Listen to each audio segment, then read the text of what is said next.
Hello everybody. For this video, I'm going to be sublimating necklaces. I'm going to go through the process and what I used to sublimate the necklaces. I got some pendants, chains, and glue all off Amazon. I'm going to show you the prices and what they were here beside each one as I show you. First off, we have the pendants. They came with a glass cover. They came with the sublimation blanks and the backing for the necklace that attaches to the chains.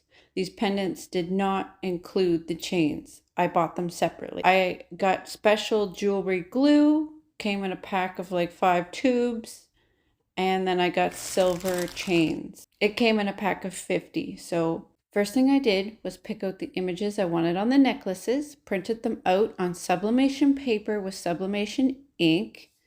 I made sure that they were the right size before printing. After that, I cut out each individual picture.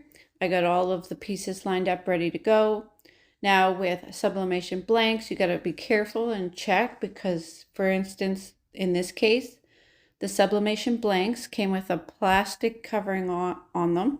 So you want to peel that off with your weeding tool. You don't want to sublimate it with that plastic over top. So you just want to peel that off, as I'm going to show you in this video of me doing that. And then you're going to tape down the sublimation blanks onto the images. And then you're going to heat press them on. For me, I heat pressed these at 340 for 60 seconds. And they turned out just fine. It sublimated amazing. After I run it through the heat press, I take it off, let it cool down. The next thing I'm going to do is take that double-sided sticky tape that came with the pendants and the sublimation blanks.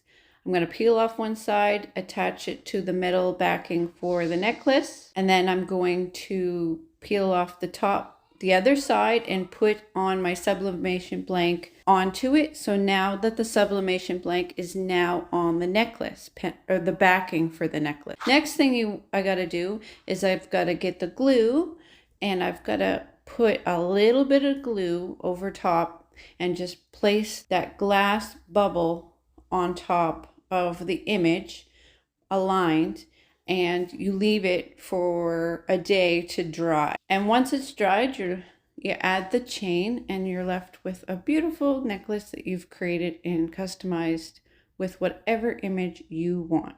Let me know down in the comments if you're going to give this a try.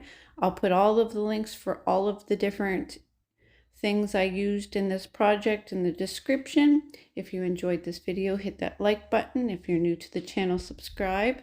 And I hope you guys have an amazing day. Happy crafting, everybody.